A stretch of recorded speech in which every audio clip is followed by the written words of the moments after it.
Nous bénissons le Seigneur pour ce moment.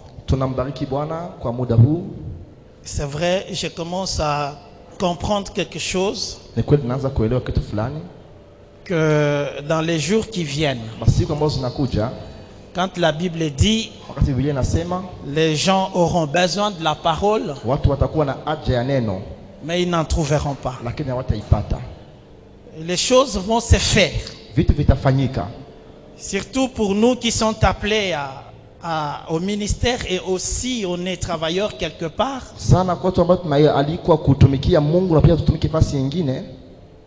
Trouver le temps pour venir faire le ministère nous sera très coûteux.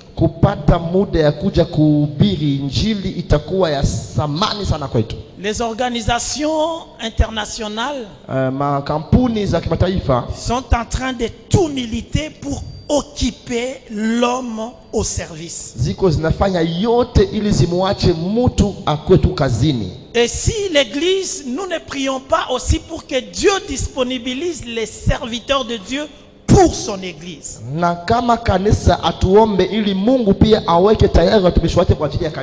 Et si nous aurons toujours des serviteurs de Dieu partagés, l'église boitera toujours. Alléluia. Amen. Je le dis parce que je suis dedans. Alléluia. Amen. Pour trouver le temps, venir annoncer la parole, vous ne pouvez pas vous imaginer quel exercice je fais pour que je sois ici. Alors, dans les appels au ministère, il y a de ceux-là qui sont appelés à temps plein, que Dieu prendra en charge par l'église, afin qu'ils se donnent uniquement au service de Dieu. Ces gens-là doivent être rémunérés. Ces gens-là doivent être pris en... On doit prendre soin d'eux et de leur maison. On doit les mettre dans des conditions qu'ils n'envient pas ceux qui sont dans des entreprises. Mais pour y arriver, il faut y travailler aussi.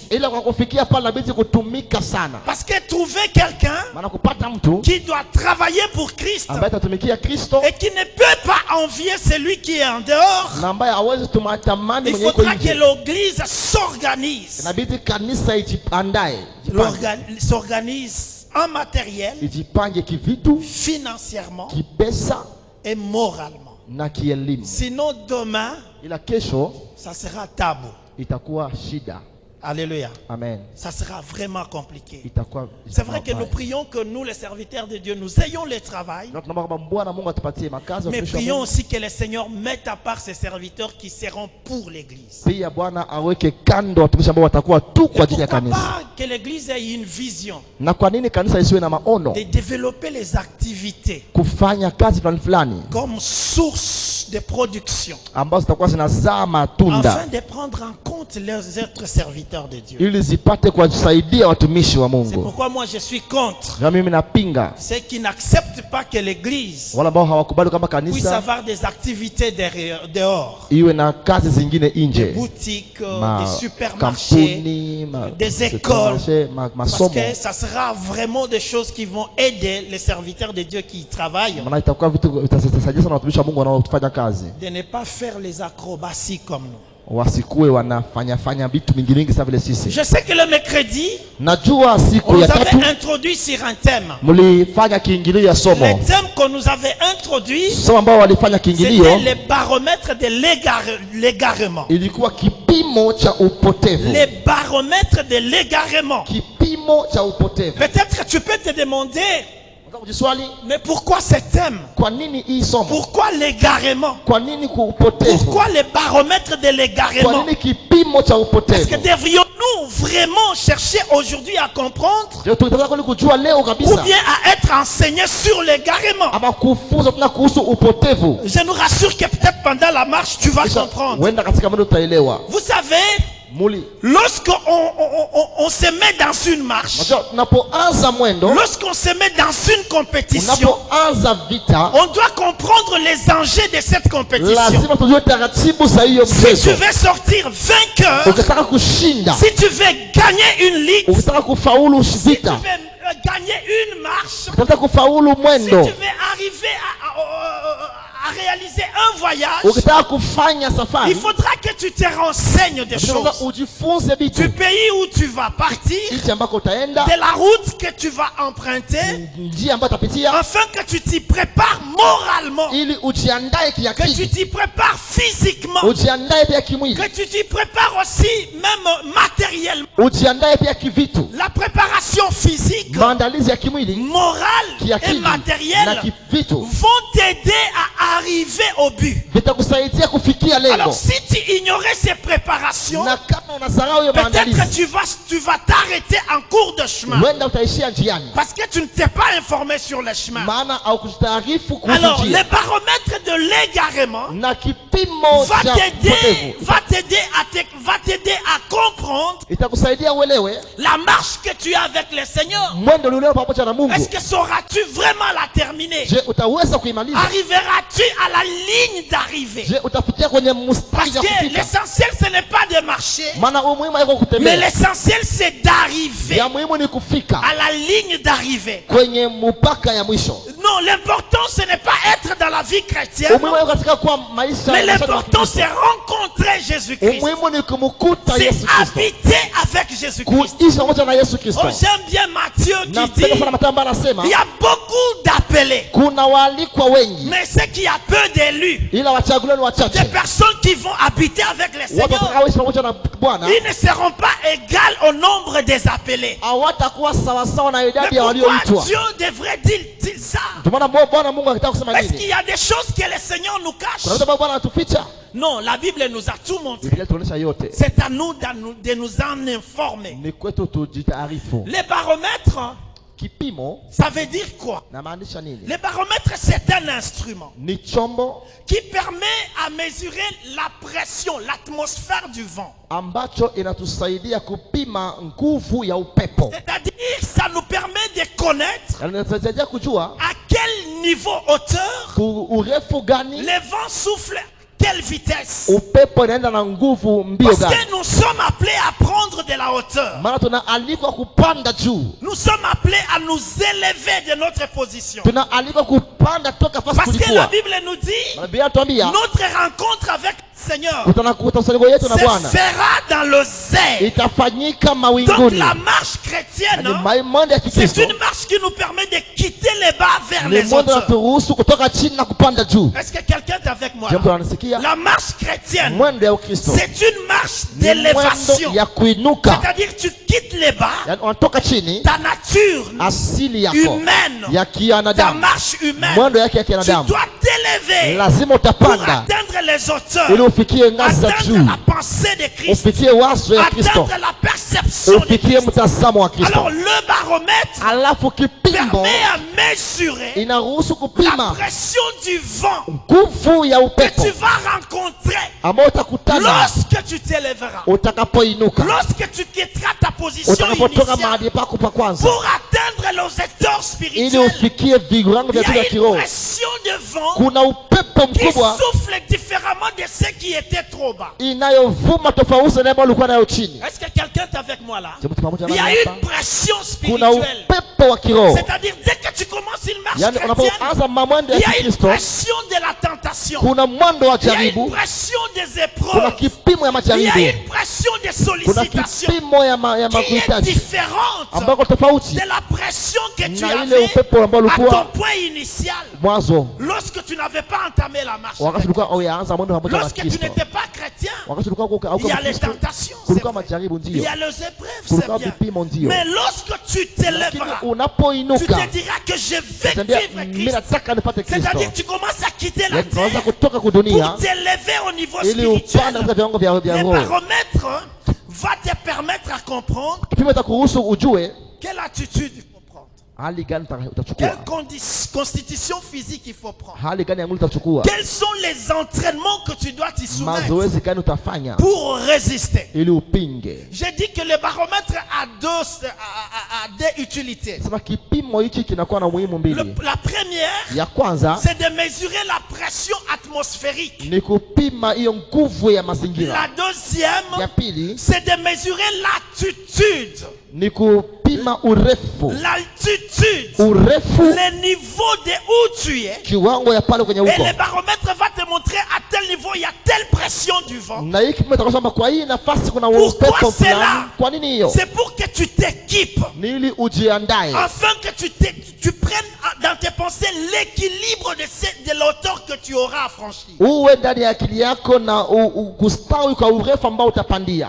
la démarche de notre enseignement, c'est pour d'abord te faire comprendre que tu peux être surpris lorsque tu ne prends pas connaissance du chemin ou bien de la course, de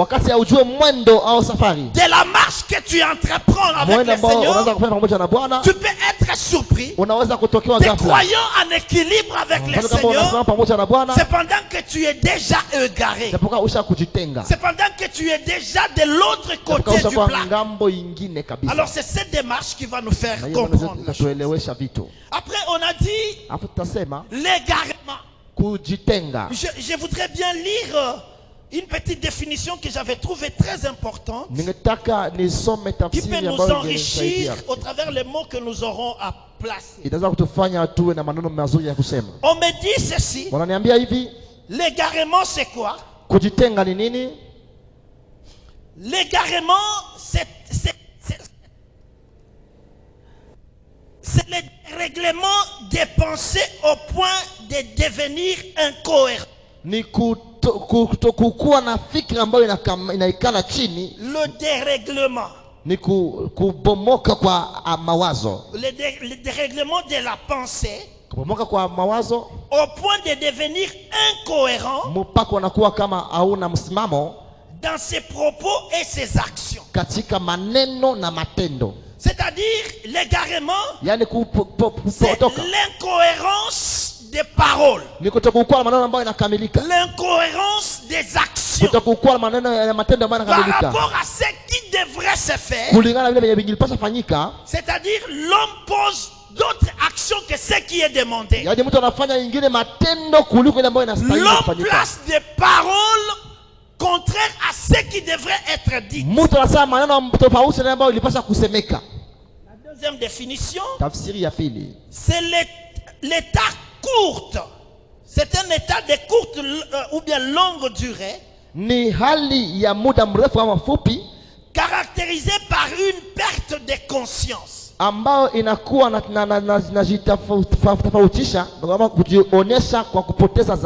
Oui, caractérisé par une perte de conscience ou de contrôle de soi, dû à un accès de plaisir ou de douleur.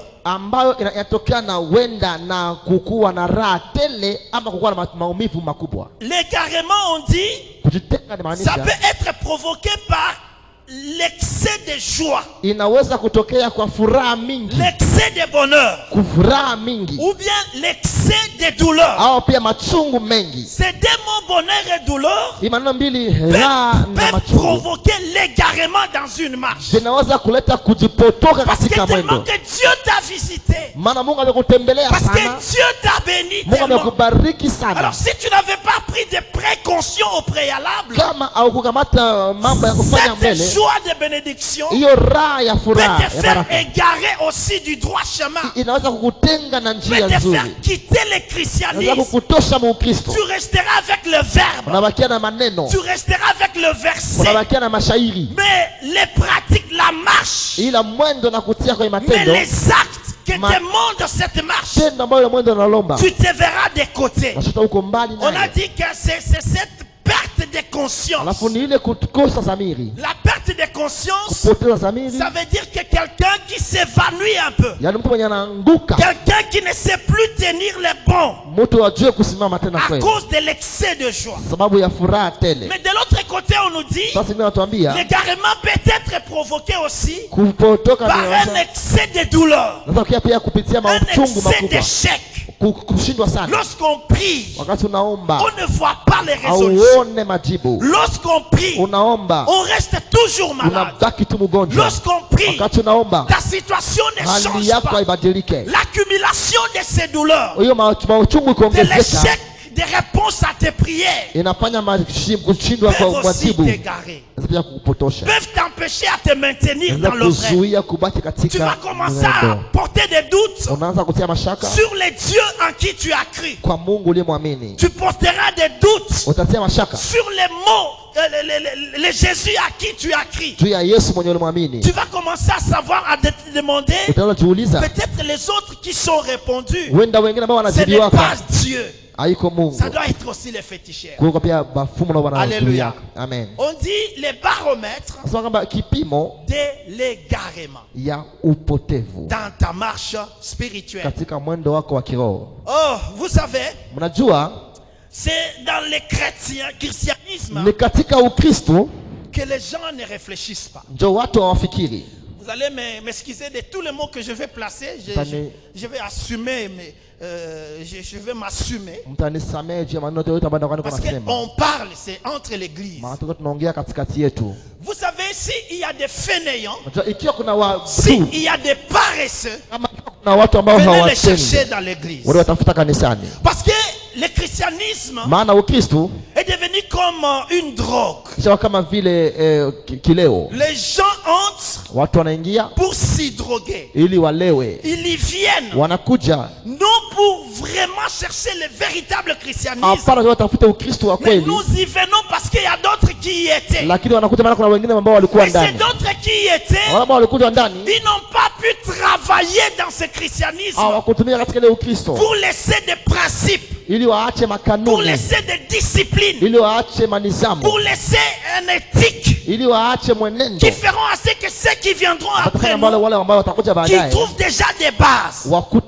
Il est vrai que les disciples ont posé ces bases, mais nous qui sommes venus après eux, nous sommes perplexes. Nous sommes vraiment à pincette à ce que nous faisons. C'est dans le christianisme qu'on ne se demande pas pourquoi les autres échouent. Et si nous regardons dans nos églises, les personnes qui réussissent, ils sont vraiment si moindres. Mais ceux qui échouent sont lamentables. Et pourquoi nous ne nous posons pas les questions? Ils ont prié comme nous, plus que nous. Ils ont travaillé plus que nous. Mais comment est-ce qu'ils échouent? Quand je parle d'échouer, je prends des domaines. Ils échouent dans leur marche spirituelle et ils échouent aussi dans la vie courante. Mais qu'est-ce qui se passe? Alors, n'est pas parler de l'égarement dans notre vie. Ou bien si quelqu'un qui est né, tu ne penses pas à la mort, c'est que ta mort sera catastrophique. Toute personne qui pense à la mort, qui se dit et qui se demande, hier j'étais parti enterrer un ami. Avant-hier il y a eu un de mes collègues qui est mort. Dans notre quartier il y a quelqu'un d'autre qui est mort. Alors je dois faire attention. Je ne vivrai pas comme si la mort n'existait pas. Si elle atteint l'autre, c'est que demain ça sera mon tour. Oh, alléluia. Amen. Tu dois te rassurer pour te dire, c'est que la vie sur terre dans la chair humaine, elle n'est pas éternelle. Donc il y a une autre vie après la mort. Donc il y a une autre étape de la vie. C'est-à-dire comme nous sommes nés, c'est de même aussi que nous mourrons. Alors quelqu'un qui s'interroge comme ça, qui se demande, qui se dit que demain moi aussi je mourrai, il ne vivra pas comme quelqu'un qui ne s'y demande.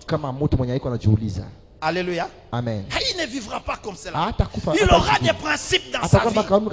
Il va commencer à se demander de quoi est mort l'autre. De quoi il est-il mort? On te dira non, il a été assassiné pendant qu'il rentrait soir. Directement dans ma tête, je me dirais, pour échapper à la mort de l'assassinat, je vais mettre fin à des sorties nocturnes. C'est un homme prudent. Est-ce que quelqu'un est avec moi là? Celui-là, c'est un homme prudent. Il se demande, il s'informe. De quoi est-il mort? On lui dit, non, il est mort de l'accident. Mais c'était arrivé comment? Il était sous ivresse. Il conduisait. Donc, je ne vais plus commencer à conduire quand je suis ivre. Si tu es quelqu'un qui buvait. Il est mort d'empoisonnement. Tu vas commencer aussi à mettre des garde-fous tout autour de toi. Vous savez, je vais nous faire rire. Quand je suis venu ici, là où j'ai travaillé, on m'avait empoisonné plus de 7 fois. Je ne comprenais pas. Je me voyais seulement noirci. Il y a une maman qui me dit, mais chef, tu noircis comme ça. Ici chez nous, quand tu noircis comme ça, c'est qu'il y a un problème. Bon, moi je me disais, bon, comment est-ce que j'ai noirci? C'est l'eau peut-être de Bukavu qui ne marche pas avec moi. Peut-être je prendrai le temps, ça va s'habituer. Et quand elle m'a conduit, c'est quelqu'un qui teste les poissons. J'ai changé au moins 4 personnes de test parce que je n'étais pas habitué à ça. On me dit, tu as du poison. J'ai dit, non, ça c'est pas du poison. J'aurais dû avoir mal au ventre. Je change quelqu'un d'autre. Je change quelqu'un d'autre. Le même résultat. On me donne un produit qu'on a donné à un ami qui me conduisait. On a bu ces produits. Directement, je commence à vomir. Je commence à faire de la diarrhée. Et lui était intact. L'homme me dit, tu vois, tu as de la poison. Alléluia. Amen. Ah, j'ai compris. Non, je ne peux pas vivre comme à Kinshasa. Parce que chez nous à Kinshasa, vous pouvez manger, vous pouvez boire avec des amis, vous partez chez vous, vous rentrez après 4 heures du temps, vous allez trouver les amis là-bas et vous reprenez votre assiette. Les poisons là-bas n'existait pas. C'était dans le cadre des politiciens. Mais ici, que tu sois politicien ou pas, j'ai vu un ami, même les bébés qu'on empoisonne. Alléluia. Amen. Alors ne pas comprendre la vie de là où tu es peut te précipiter à la mort. Est-ce que quelqu'un est avec moi là? Ne pas maîtriser les gens avec qui tu habites pour savoir comment marcher peut t'amener aussi à la mort. Alors aussi ne pas comprendre la vie chrétienne et ses exigences de la marche chrétienne, c'est se disqualifier déjà soi-même de la course. Quelqu'un est avec moi là? On a dit le baromètre te permet de t'évaluer, te permet de voir la pression des épreuves que tu as, la pression des tentations que tu as, la pression des sollicitations que tu as dans ta vie par rapport à la hauteur que tu prends dans le Seigneur. Elle te permet de te situer. Es-tu dans les hauteurs avec les seigneurs, ou bien es-tu dans les hauteurs avec les diables, ou bien tu es dans les hauteurs de l'égarement? On a dit que l'égarement, c'est une perte de conscience qui est due à la joie, qui est due aussi à une douleur quelconque. Alors lorsque tu vas te situer par rapport à l'égarement, soit qui est dû à la joie, soit qui est dû à la douleur, ça te permettra de rentrer dans le Seigneur. Ne faisons pas semblant de la chrétienté. C'est que nous vivons, ça n'a pas ce nom-là. Nous vivons peut-être le religieux, mais la chrétienté, quand je parcours la Bible, je vois les gens qui l'ont pratiqué. C'était des gens qui pleuraient, mais qui continuaient à marcher. C'était des gens qui mouraient, mais qui continuaient à vivre. Les gens qui travaillaient, la Bible dit ils travaillaient, mais tout en pleurant, tout en suppliant le Seigneur. Mais lorsque tu te vois en pleine marche chrétienne avec le Seigneur, tu es apaisé. Il n'y a rien qui te tourmente, il n'y a rien qui te dérange. Tu es dans la joie, c'est bon. Tu es dans les douleurs, c'est bon. C'est-à-dire tu es là. Tu n'as pas de pression quelconque dans ta vie. Il y a des questionnements. La Bible, avec les versets, je pense que l'homme de Dieu nous avait introduit. C'était des Thessaloniciens. Chapitre 2, le verset 11. Est-ce qu'on peut nous les lire? Thessaloniciens, chapitre 2, verset 11. Ok.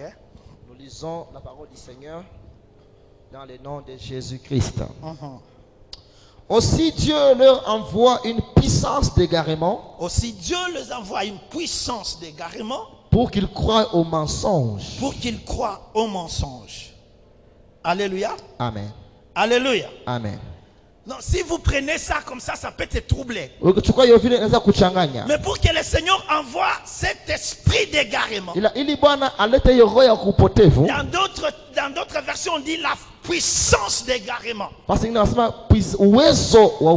quand on parle d'esprit, c'est une autre chose aussi. Mais quand on parle de la puissance d'égarement, ça nous simplifie un peu les choses. Parce que dans tout ce que nous vivons, c'est vrai qu'il peut y avoir un esprit. Mais beaucoup plus, il y a beaucoup de la pression et de la puissance. La puissance d'égarement. Et la Bible nous dit dans ce verset, Dieu enverra une puissance d'égarement.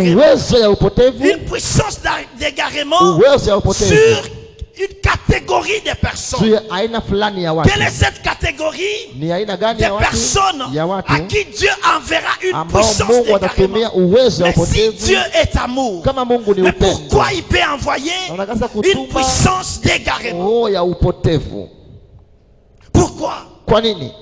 Pendant qu'il a besoin des gens dans son royaume. Mais pourquoi il veut encore envoyer une puissance d'égarement pour des personnes qui les servaient, pour des personnes qui les cherchaient? Mais pourquoi envoyer cette puissance d'égarement?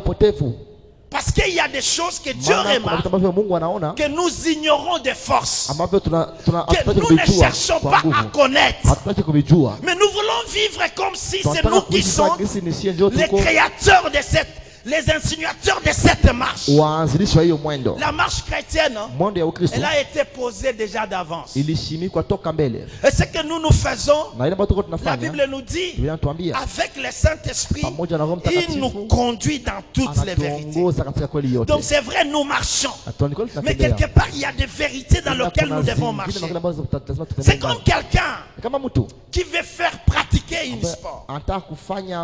Qui veut pratiquer le sport. Tu veux pratiquer un sport, il y a des principes de sport, il y a des principes de course. J'ai toujours vu chaque matin, les samedis et les dimanches, il y a des coureurs ici dans la ville. Je me suis toujours dit, ceux qui courent les dimanches, ils ne vont pas à l'église. Peut-être ils vont.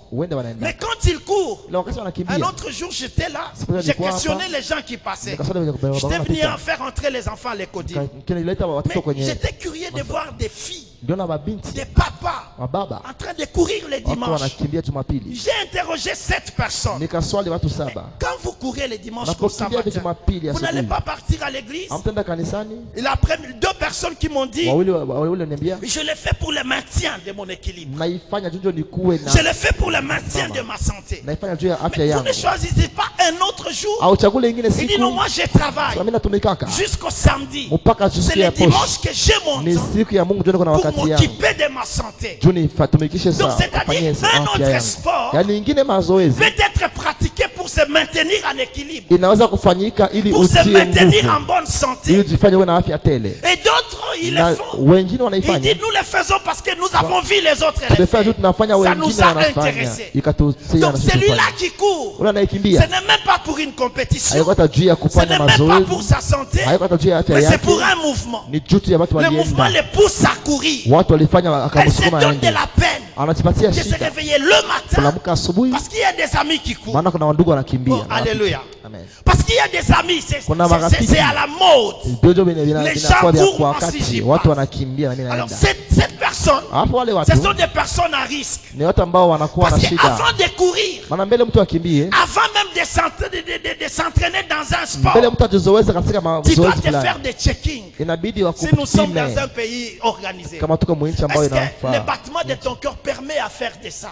Tu risques de chercher à stabiliser ta santé. C'est pendant que tu t'entraînes à une mort.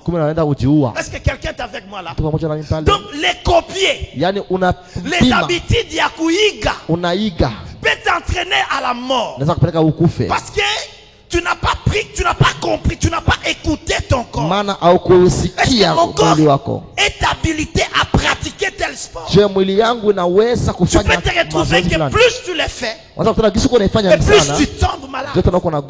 C'est pareil avec la vie chrétienne. La vie chrétienne, nous sommes dans une course. Nous sommes dans une marche. Je voudrais que tu t'y mettes ça à l'esprit. Elle n'était pas appelée à t'asseoir. Si tu fais la vie chrétienne en étant assis, c'est que tu ne sais pas dans quelle histoire tu es. Être assis, ça veut dire quoi? C'est-à-dire que tu ne grandis pas spirituellement. Tu ne pratiques pas ce qu'on te demande de le faire. Toi, tu te dis dans ta tête, je vais courir mais en m'asseyant. Est-ce que ça peut se faire ça?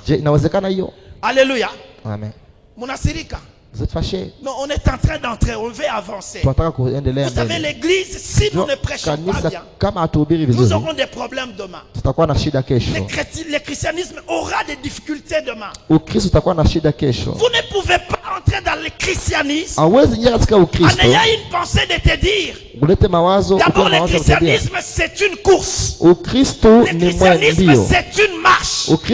Alors toi tu ne peux pas venir entrer dans l'église en te mettant en tête que je viens de l'église mais je ne vais pas courir. Non, la marche, la maison qui t'accueille, c'est une maison des coureurs. C'est une maison des marcheurs. Des personnes qui sont appelées à quitter un point pour aller à un autre point. Des personnes qui sont appelées à s'élever, à quitter leur point initial. Le point initial d'animal. D'un chrétien animal. C'est celui qui ne sait pas distinguer le bien et le mal. C'est celui qui ne sait pas distinguer le péché et le bien. C'est lui qui confond. C'est que tu n'es pas appelé à courir. Donc c'est inutile de venir chauffer les bancs. Le temps que tu passes ici, ça pourrait te bénéficier en quelque chose. Ici c'est l'équipe des coureurs. Des personnes qui doivent s'entraîner. Parce que déjà, on a un coach. Notre coach c'est Jésus-Christ. C'est lui qui nous a montré que depuis qu'il est venu sur terre, il ne faisait que courir. Il a marché. Il a quitté des points A au point B. Il a entraîné d'autres coachs que nous avons vu courir. Tel que Paul est en train de le parler encore. Toi qui es là, je m'adresse à toi. Les baromètres te permettent de t'évaluer. Depuis que tu es là, quelle hauteur tu as déjà pris? Dans le Seigneur, quelle hauteur tu as déjà pris? Ou bien tu es resté toujours sur le plan zéro. Cependant, on t'appelle à t'élever. On t'appelle à t'hisser. De quitter ton point A. De monter avec le Seigneur. Parce que tu dois découvrir des choses qui doivent te transformer. Si jusqu'à aujourd'hui, tu ne sais pas encore relevé, tu n'as pas encore pris des auteurs, c'est que tu n'es même pas dans le jeu. Tu n'es même pas dans le jeu. Quand le Seigneur te saisit, il doit te transformer. Il doit t'amener à un niveau où après des années, tu ne resteras plus enfant. Il faudra que tu sois adulte. Il faudra que tu entraînes les autres. Il faudra que tu sois les chemins aussi, les modèles des autres. Si depuis toutes les années que tu as déjà fait dans l'église, tu es rabbi, tu ne changes pas, c'est qu'il y a un problème. C'est que tu sais que tu es en train de faire, tu ne comprends pas. C'est comme je venais de dire, tu t'entraînes dans une aventure qui provoque ta mort. J'ai vu un joueur, on appelait Yaya Touré. Les hommes connaissent Yaya Touré. Il est mort en plein match. Je ne sais pas s'il y a des gens qui ont suivi ça. Sa mort. C'est un footballeur international. Il jouait en Europe. Mais pendant qu'il jouait en plein match, il est tombé. Il est mort. Et quand on l'amenait à l'hôpital, c'est-à-dire chaque fois qu'il était choisi pour jouer, il avait un problème de cœur. Son cœur ne lui permettait pas de faire tous ces mouvements-là. Alors il soudoyait, il corrompait les médecins. Chaque fois qu'on brandissait ces clichés, il devrait donner de l'argent. Il avait les talents. Il avait les talents. Il savait dribbler. Il savait marquer. Mais sa constitution physique ne lui permettait pas de faire ces sports-là. Mais en plein match, il est tombé, il est mort.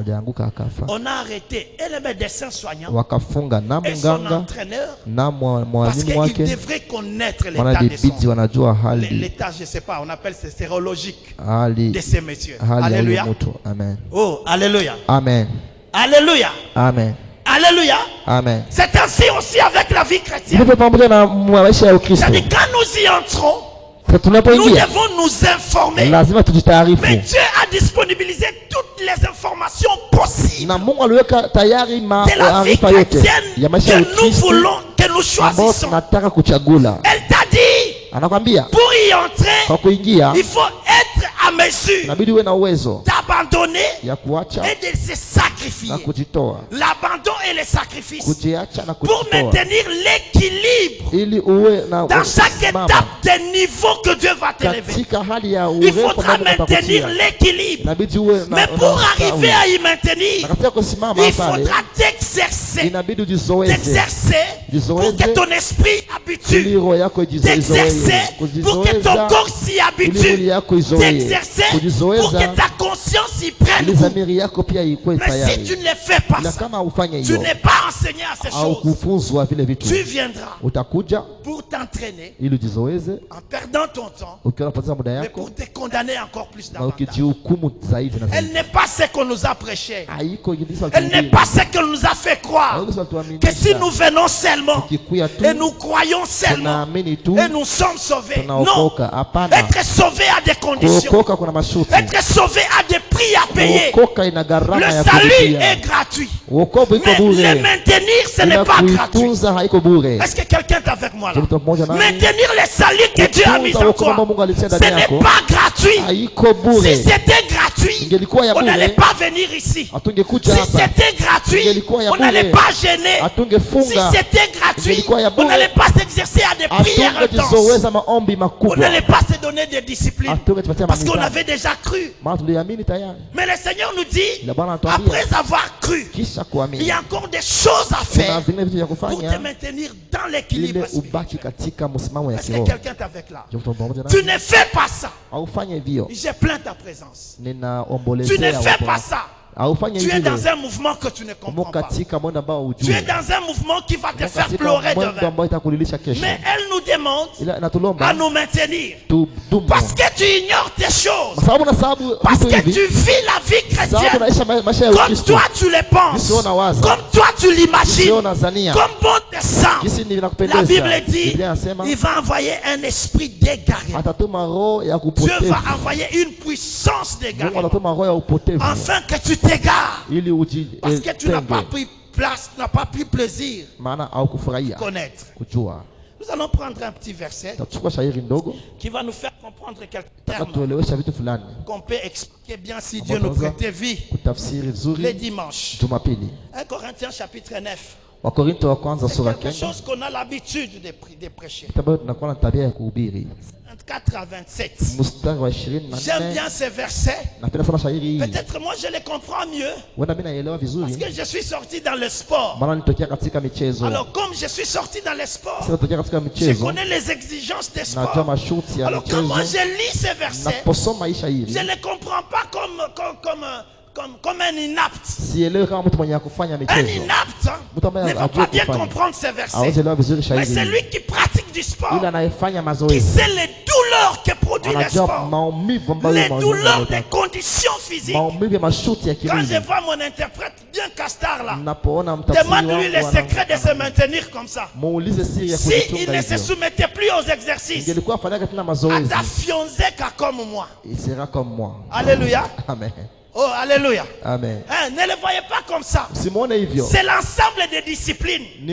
C'est l'ensemble d'exercices. Plus il fait trop de sport, plus il doit manger beaucoup. Et les jours qu'il doit laisser, tout le corps va commencer à réclamer. Il aura des douleurs partout. Il faut qu'il y reprenne. Même le corps réclame sa position. A fortiori Jésus-Christ. A fortiori le Saint-Esprit. Il est en toi. Il ne réclame rien. Tu pêches, il est là. Tu marches dans la sanctification, il est là. Il ne te dit rien. C'est que quelque part il y a un problème. Alléluia. Amen. La puissance de l'égarement. La puissance de l'égarement, on dit c'est une puissance. Quand tu t'égares, tu ne comprendras pas. Tu ne sauras même pas que tu es en train de t'égarer. Lorsque Dieu souffle sur toi, à cause de la colère qu'il a sur ta personne, parce que tu ne sais pas le chercher, tu ne sais pas comprendre pourquoi il t'a créé. Quand j'ai préparé ça, il y avait une vision qui me venait, une image qui me venait.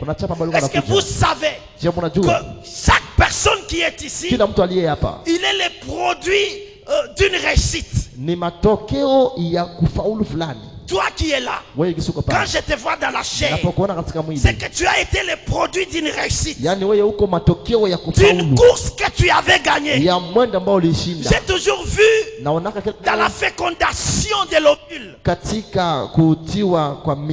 Oui, voilà, fécondation de l'ovule. Il y a beaucoup d'appelés, mais un seul spermatozoïde qui sera élu. Les gens de science savent bien nous les représenter.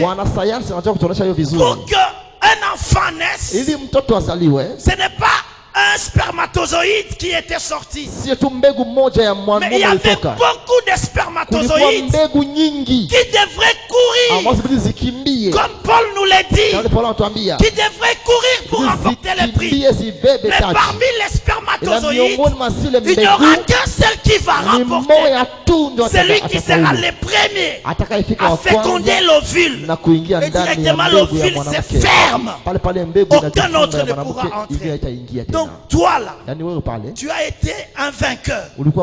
Déjà dans l'inconscience, dans l'inconnu de ta mère, pendant que ta maman ne savait rien, ton papa ne savait rien, tu as combattu et tu es sorti vainqueur. Alléluia. De la même manière que tu avais vaincu, c'est que tu n'es pas un fruit d'hasard. De l'effort que tu avais fourni pour écarter les autres spermatozoïdes, pour que toi tu arrives à féconder l'ovule, que tu sois la personne que je suis en train de voir en face de moi, c'est que même la course chrétienne tu pourras gagner. Oh, alléluia. Amen. La marche chrétienne dans laquelle tu es, moi j'ai pari que tu es vainqueur aussi. Mais c'est seulement que tu ne t'y donnes pas. C'est seulement que tu n'as pas conscience que tu es dans une marche. C'est seulement qu'on ne te motive pas. On ne te fait pas comprendre que tu es dans une marche. Qu'un seul doit remporter aussi les prix. De la même manière que tu avais fécondé l'ovule, je veux que tu fécondes aussi les ciels. Par ta présence, que tu fécondes encore les ciels. Et que les ciels soient peuplés de ta présence. Ne te laisse pas abattre par les événements. Qu'est-ce qui t'empêche de courir? Qu'on nous lise un peu ces versets. Les versets 24 à 27. Ne savez-vous pas que ceux qui courent, ne savez-vous pas que ceux qui courent dans le stade courent tous, mais qu'un seul remporte le prix? Alléluia. Amen. Je vais un peu commenter ces petits mots-là. Paul est en train de nous rappeler que ne savez-vous pas, c'est qu'il y a des choses que nous regardons sans prêter attention. Nous voyons seulement les gens courir, mais nous ne savons pas pourquoi ils doivent courir et comment ils ont été sélectionnés pour participer à la course. Donc chaque coureur a été le meilleur d'une équipe. Avant de participer à la course, c'est que tu as maîtrisé le règle. C'est que tu t'es entraîné quelque part.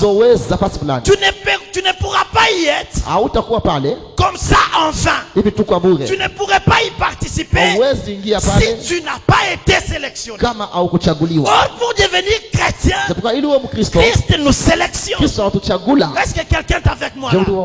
Christ nous sélectionne. Parce que si nous n'étions pas sélectionnés, on allait nous retrouver avec tout ce qui n'entrait pas dans les églises. Nous faisions partie d'eux. Partie de ces vauriens. Partie de ces impudiques. Partie de ces adultères. Nous étions même des voleurs. Moi je vois là où Dieu m'a trouvé. Il m'a pris dans chez moi, il m'a mené dans la rue, il m'a sélectionné là dans la rue. J'étais dans la rue, mais ce n'est pas tous qui étaient avec moi, qui sont chrétiens, qui sont serviteurs de Dieu. J'ai été sélectionné. Malgré dans la rue, le Seigneur a été avec moi. Il m'a fait quitter de la rue pour sa maison. Alors c'est pourquoi en guise de cela, j'ai toujours conscience que je suis dans une course. J'ai été meilleur dans la rue. Le Seigneur m'a fait sortir de cette rue-là parce qu'il avait trouvé en moi un gain. Alors comme je suis maintenant dans la course, je dois prouver que j'étais meilleur. Je dois prouver que mon coach n'avait pas tort. Mon Jésus n'avait pas tort. Il n'avait pas tort de me sélectionner. Il n'avait pas tort de me garder en vie.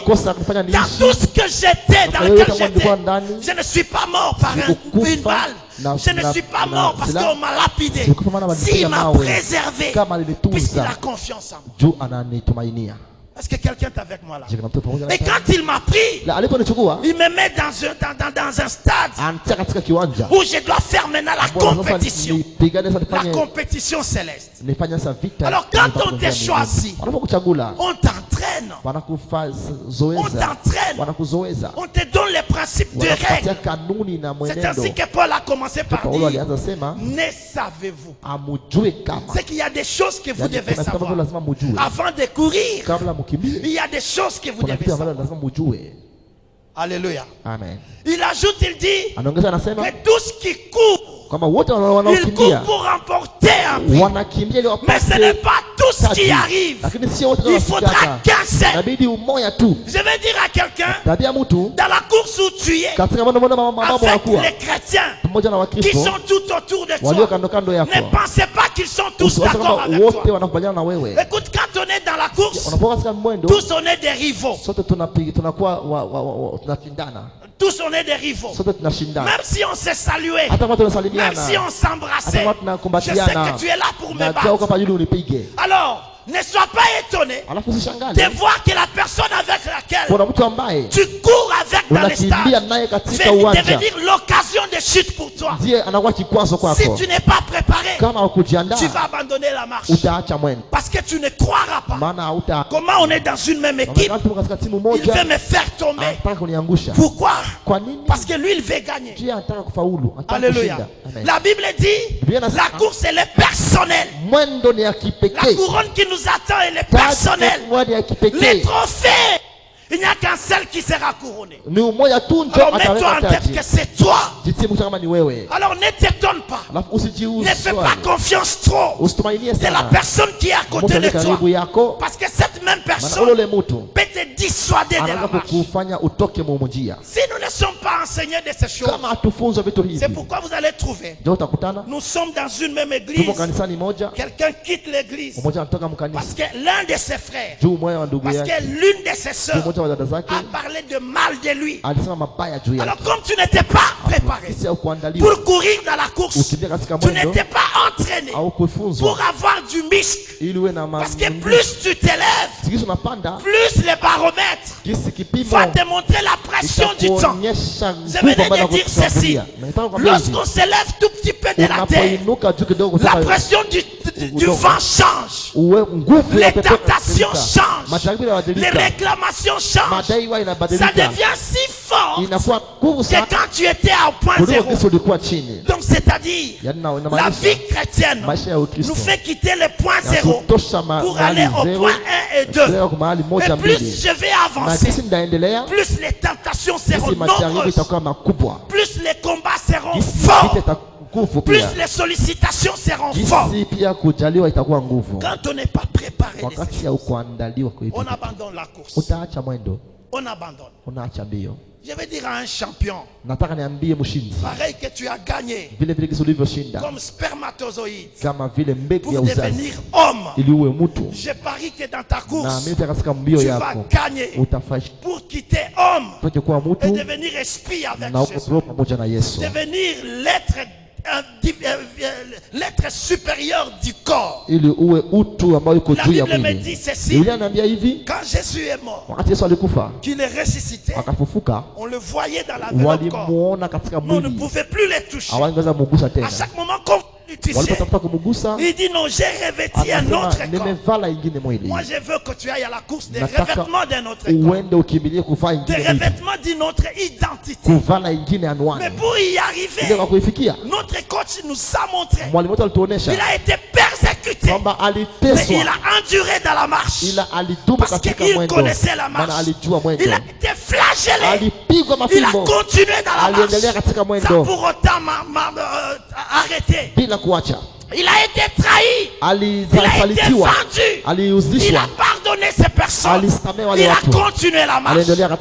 Si tu n'es pas habilité à pouvoir te former spirituellement, c'est pourquoi je trouve beaucoup de gens. J'ai demandé à quelqu'un là, mais mon frère, j'étais dans votre église plus de 3 fois, je suis venu enseigner là, je ne te vois plus. Il dit mais l'église est à Mouchouadounia, je préfère rester à la maison qu'aller à l'église. Pourquoi? Écoute ce qu'il me dit. Mais mon propre mentor, mon encadreur, il a soupa, il a tongoza, fiancé wang. Ici, moi je suis donné. Ça c'est la fin du temps ça. Qui t'a dit que ta fiancée ne peut pas être tongoza par quelqu'un d'autre? Si les femmes mariées sont tongoza, et pourquoi pas ta fiancée? D'ailleurs, fiançailles ne te garantit rien. Alléluia. Amen. J'ai dit, c'est pour ça. Il dit, mais oui. Parce que quand j'entrais à l'église, quand je les voyais, parce qu'il blessait Royan. Parce qu'il a blessé mon cœur. Alors je me suis dit, au lieu de pécher, je reste seulement à la maison. À cause de mariés, à cause des fiancés, tu as abandonné la marche. C'est que tu n'as pas compris les enjeux. Alléluia. Amen. Amen, amen. Amen. J'ai un ami rwandais. À l'époque des génocides, je crois que j'ai toujours dit ça et je le dis souvent dans les disciples. À l'époque des génocides, la famille était chrétienne. Les gens sont entrés dans leur maison. Il a regardé, c'est les voisins. Je me retiens de dire, ils étaient où tout. Mais c'était les voisins de gauche qui sont entrés dans leur maison. Lui a vu. Ils sont entrés, ils ont pris leur maman, ils ont coupé la tête. Ils ont pris leur papa, ils ont coupé la tête. Ses soeurs et ses frères. Et lui, quand on coupait la tête, le sang giclait, ça sautait sur lui. Dans cette émotion, il est tombé. Alors comme il était imbibé de sang, les autres ont cru qu'il a été aussi tué. Et ils sont sortis. Il s'est réveillé la nuit. Il a commencé à fuir. Il a nagé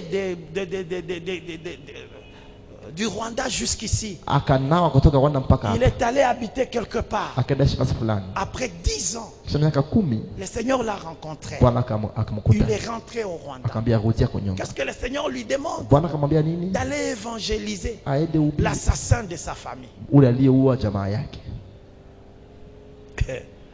Unacheza na vya Mungu sana. Nous badinons avec les affaires de Dieu. Évangéliser celui qui avait exterminé toute sa famille. Il est resté comme Melchisedec. Il est sans père, sans mère, sans frère. Lui seul. Et le Seigneur le rencontre. Le Seigneur l'exige les pardons. Il dit, pasteur, tu n'as jamais pardonné. Moi-même je me mets à sa place. Je me dis, Mungu si pima tabia hivi. Parce que le Seigneur n'essaie même pas de faire cela. Alléluia. Amen. Alléluia. Amen. Il dit, pasteur, quand je vois les gens jouer avec le christianisme, quand je peux prendre le couteau et poignarder les gens par vous ne savez pas les exigences chrétiennes. Vous ne comprenez pas les pardons, c'est quoi? Il dit, j'arrive devant les messieurs, je les vois, ils marchent. Il a ses parents, il a ses frères. Et le Saint-Esprit me dit, vers qui je t'envoie? C'est celui qui a exterminé ta famille. Et avant même qu'il ne parle de lui, Dieu lui dit ceci: tu bâtiras une église, tu veux réussir ma mission, cet homme doit être à côté de toi. Alléluia. Amen. Non. Quand tu es entouré de telles personnes, vous entendez des témoignages de telles personnes. Tu trouves que tu n'as rien fait. Ça te demande encore de chercher le Seigneur. Ça te demande encore de t'élever. Vous vous prêtez toujours oreille à des personnes qui parle de mal des autres. Quand est-ce que tu vas grandir? Quand est-ce que tu vas avancer? C'est lui qui critique ton pasteur. C'est lui qui critique ta soeur. C'est celui à qui tu te nourris. C'est celui qui devient ton ami proche. C'est lui qui te fait entendre des chants. Or, la foi vient de ce qu'on entend. La destruction vient de ce qu'on entend. L'abandon de la marche chrétienne vient de ce qu'on entend. Alléluia. Amen. À côté de lui, j'aime bien rester. Il me dit l'expérience. Il arrive devant l'ennemi. L'autre, quand il a vu, il a sursauté. Mais tu n'es pas un fantôme. Il dit non, je connais. Mais Dieu m'a envoyé vers toi. Il dit c'est pas possible. On avait exterminé ta famille. Il dit non. J'étais ressuscité parmi ces dont vous avez exterminé. Christ m'avait couvert de son sang. Et je viens te parler de ce sang-là. Et quand il parlait, il pleurait.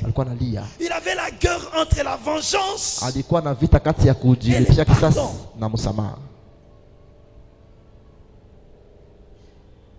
Et quand il était devant cet homme, Dieu lui dit, c'est un instrument pour ton ministère. Tu veux que je t'élève? Copte les messieurs. Les baromètres de ton égard. Les baromètres de l'égarement. Où es-tu avec le Seigneur? Dieu va nous aider. On va bien comprendre les principes de course et d'élévation pour que le Seigneur te fasse entrer. C'est pas seulement le fait de chanter. C'est pas danser. Il y a des gens qui payent. Il y a les gens. Tu dois payer aussi. Tu ne payes pas. Le salut a été gratuit. Mais le maintenir est en train. Paul a payé. Jésus a payé. Tu dois payer. Que le Seigneur nous bénisse.